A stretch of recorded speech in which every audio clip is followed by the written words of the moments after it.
Hey everybody, good morning. Hope you're doing great wherever you're watching from. I'm covering breaking news today out of Syria. We've got F-16 fighter jets, A-10s that are doing shows of force over certain regions in Syria after the unfortunate incident that happened yesterday with two U.S. soldiers being gunned down from the Iowa National Guard. We'll get into that whole situation, how it happened, what the U.S.'s goals are in Syria, and the systems and the jets that are involved. Reports are coming in right now that F-16s are doing these shows of force alongside A-10s.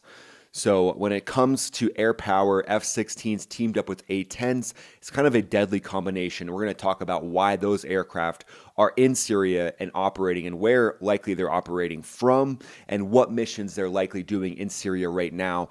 But again, a full breakdown of the situation is what I'm going to do. I got the coffee flowing this morning, so if I'm talking fast, please forgive me. Hope you guys are having some delicious coffee as well. But on December 13th, 2025, approximately 10 a.m. local time, there was a situation where a Syrian patrol came under ambush near Palmyra in Syria's Homs governorate. So that is located right here. This is Palmyra. And again, I want you to look at kind of the geography of the area because these shows of force are happening. And when it comes to doing the shows of force, you can't just roll in without a plan. So you have to know, if you look at this different cultural elevation here on the right side, you can kind of see this is sort of what you would find in the town. So you have to make sure that you're aware of all the different features of the geography prior to doing that show of force. But again, a lot of operations going down in Palmyra at this point, and having the F-16s and the A-10s there as they try to suss out where this suspect is. We don't know if this suspect has been taken out as well, but it looks like they were a low-level ranking member of the Syrian internal security forces. So they were compromised. And in Afghanistan, this was called a blue on green situation, or a green on blue, I think is actually what it was called. That's essentially when the Afghan military would turn their guns against those that are training them and working with them. Those people were very easily radicalized by certain Taliban members, and they were already in the Afghan armed forces, so they were having day-to-day interactions with U.S. troops. So again, it gives them the opportunity to ambush U.S. troops. So a version of that, we don't know the exact details on how these troops were ambushed, but again, having somebody who's on the inside is obviously going to be easier for them to go out and do something nefarious like this. So very tragic. Hats are off right now, and prayers to the family and the friends of those that have been lost. But again, when it comes to this area, it really comes down to air power, because you can see how austere Syria is. I mean, there's so much going on in this area here, and then nothing for hundreds of miles. So you have to really plan that out as a fighter aviator to make sure you're arriving on station with the amount of gas you need, that there is tanker availability. So all that coordination's going on as we speak right now, as they're continuously likely going to have this air power overhead while special operations goes in and tries to take out this son of a you-know-what. So again, if you look at the shows of force, it looks like about 500 feet or so is what we're seeing. Let's get this a little larger here. Yep. We'll start from the beginning. Yep, that's about a 500-foot show of force. So basically showing the local population that, hey, the military is here, and do not target any special operators that may be operating in the area, taking out any of these terrorist cells. So it just sends a message to an entire city that, hey, you now need to remember that you're not the alpha here. Like, that's kind of the big goal of having the F-16 and the A-10s fly over, is you're not in charge right now.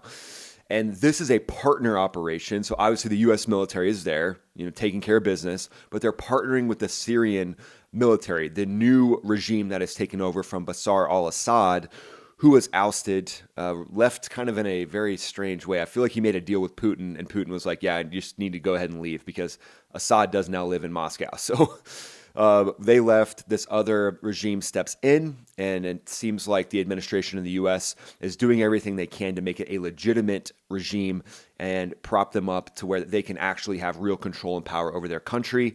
It looks pretty decent up until this incident, but we'll get a little more into that incident now. So when it comes to air power, these jets are going to be talking to special operators on the ground. That's going to be one of their main goals, is to stay in touch with those special operators, get them what they need at all times. And that's something that you would do whether you were doing high value target raids, whether you were just doing shows of force like this, showing and deterring any nefarious activity towards those operations. So it looks like that person we talked about before, low-ranking member of the Syrian International Security Forces or Internal Security Forces, and they were flagged with ISIS ties. So that's who they're going up against in the area. They're trying to take out ISIS, but that person opened fire on the convoy at a fortified command post gate during a routine counterterrorism engagement. ISIS has not formally taken responsibility of this yet, but U.S. CENTCOM is coming in with reports that they are attributing the attack to the group's sleeper cell, which is exploiting post-Assad instability in central Syria's desert regions. So again, ISIS, their name of the game is going to be sleeper cells. That's what their main focus is going to be. The unfortunate casualties included those 2 U.S. Army soldiers. It looks like the names have been released here. 1 U.S. civilian interpreter as well, and 3 wounded U.S. personnel. Man, super unfortunate. 2 Syrian ISF members were also injured, and the attacker was neutralized in the ensuing firefight by U.S. and Syrian guards. Wounded U.S. troops were evacuated by a UH-60 Blackhawk. So hats off to those helicopter pilots who are right there, ready to step in when things go south. That's just a huge, good, warm fuzzy knowing that we've got those people there to try to save the lives of members that come under, terrible attacks like this. So it looks like the troops were evacuated, and then the Syria, Iraq, Jordan border is where they were taken for medical treatment. No further attacks have been reported so far, but this underscores ISIS's basically their tactical shift towards using insider threats. And this is what we saw in Afghanistan as well, was they radicalized members that are already in the, supposed legitimate armed forces. I would say the armed forces aren't legitimate yet, necessarily. They are. The leadership structure is now legitimate as far as being tied to the U.S., but it takes a while for the armed forces to know that, they're not going to be radicalized. And a lot of that is knowing that they're going to get paid. So knowing that, this is a legitimate organization that's going to pay them, and then having something more important than, religious zealots that they get radicalized by. So whether that's family, whether that's call to duty, and a lot of it could be cultural. So, we don't know how long this will take in Syria, but this is something that U.S. forces are going to have to be very aware about moving forward, because this green on blue type situation is something that had happened. It happened for years in Afghanistan. Dozens, if not, more than that, were taken out by Afghan army radicals. So this needs to definitely be looked at and focused on in the Syrian military. It needs to be stomped out. The commanders have to have a way to actually keep this from going through their ranks, and that's going to be hard. But if U.S. forces are going to be there, civilian interpreters from the U.S. are going to be there, we've got to get reassurance from the Syrian regime that they won't allow this to happen. Let's talk a little bit about the jets and the systems involved. So you guys saw the show of force here by the F-16. Again, A-10s being reported in the area as well. Just a quick run through X here. So, this obviously talks about the attack itself. U.S. Central Command confirmed that 3 Americans were killed, and then 3 were also wounded in Syria. President Donald Trump vowed retaliation against ISIS, and then Trump warned of a response to any future attacks on U.S. forces. That's great. And then this is the new president of Syria. So aligning themselves with the West, which I think is great. Might as well try to make them as legitimate as possible if they're earnest, if they're sincere. So the perpetrator of the bombing in Palmyra was an element in the Syrian security forces. Yep, we covered that.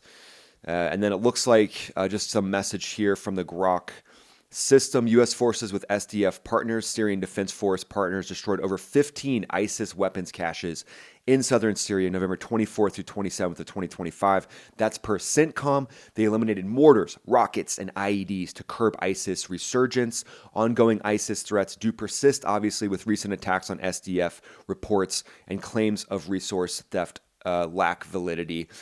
But again, this is honing in on when you take out their weapons caches in Syria, Now they're a little bit angry, right? So they're retaliating and they're responding, and this is the way that they're going to do it. They're going to lash out like this with their sleeper cells. That's the number one way they're going to do it.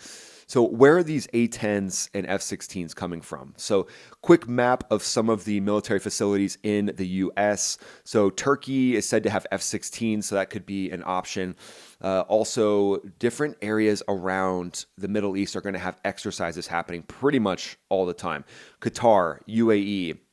So having the ability to launch jets that are on an exercise, going through some sort of large force exercises, Kuwait, Iraq, like there's so many options for U.S. forces to go into Syria. But I would say Turkey, if there's some based out of Turkey, that would be huge. Even also F-16s based out of Jordan. It's just a really quick trip to Syria right here. And again, kind of a zoom out view to show you guys this region. So Turkey right up here. Basically a quick hop, probably a 40-minute flight in an F-16. Jordan, you could be across the border in 10 minutes or less. 5 minutes, you're across the border. And then this is Palmyra, that area we talked about. So again, blasting off out of Jordan, F-16s.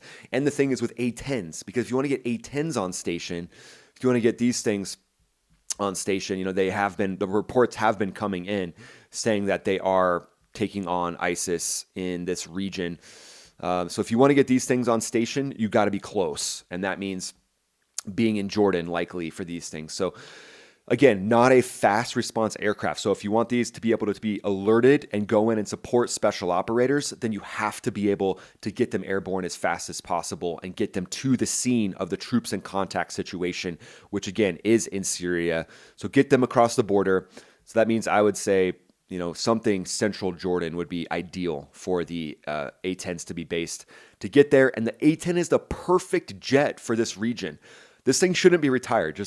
I'm just throwing this out there. This is a drone hunter. It's a close air support beast, and it's perfect for situations like this. If you had multiple A-10s overhead when the situation went down, now you could essentially target this person real time and make sure there weren't any additional nefarious actors that were going to roll in, because the A-10 is so good on gas. It sips gas. It can sit up there and just wait for the situation to develop. And I think having that overhead is what our troops deserve. So personally, I think the A-10 teamed up with the F-16 is one of the biggest air power forces when it comes to close air support. Because the F-16, if you think about it, so I did this when I was in the F-15E flying with A-10. So we were in what was called the stack.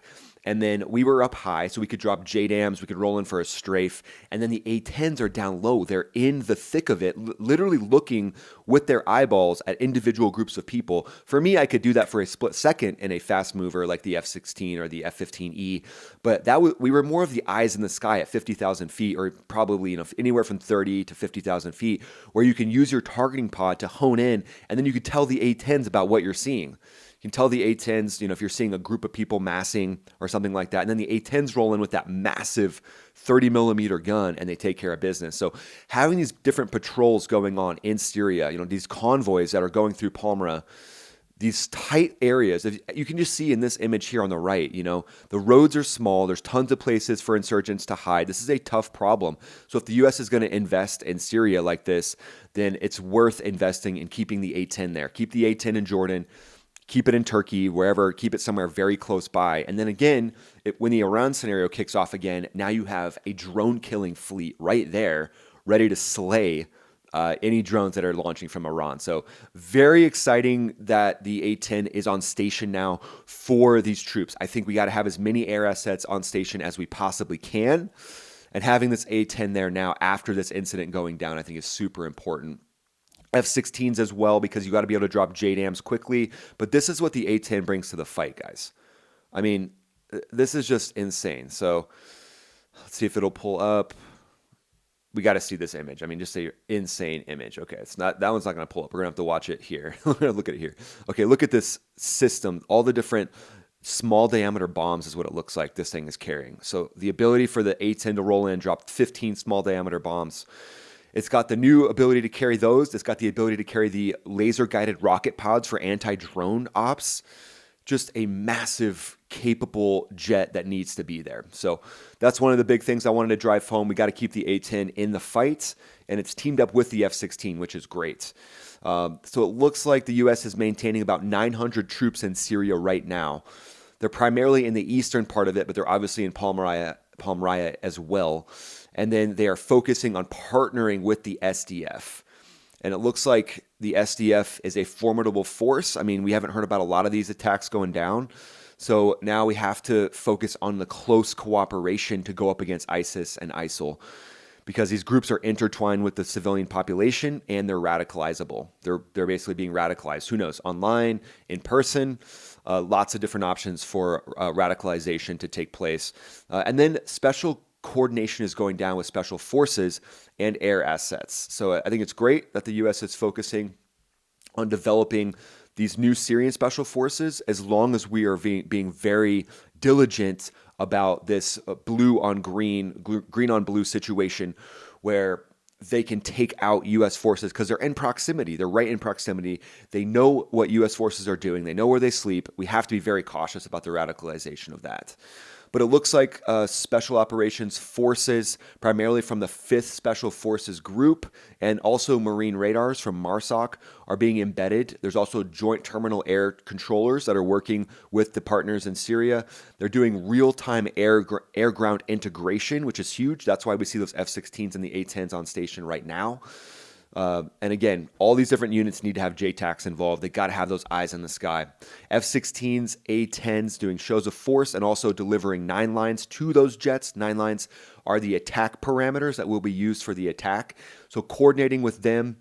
Also, Green Beret-led teams, approximately about 100 Green Berets are in Syria. They're all teamed up with Link 16. They're all talking to each other via that system, which is great. And then again, the hats off to the helicopter pilots that were on station as fast as they were to try to save the lives of these service members. Thanks for watching, guys. Really appreciate it. Thoughts and prayers with the family that's affected here. I'll keep you guys posted as this develops. F-16s, A-10s, raging and protecting our troops in Syria. Hats off to those pilots and maintainers that are keeping those jets doing that. You all are national treasures. Thank you for what you're doing. Thanks for watching, guys. If you would, follow me on X, follow me on Instagram, and then watch this video right here. That'll help the channel grow, and I'll greatly appreciate it. I'll see you on this video right here. This is Ryan, also known as Max Afterburner, signing off.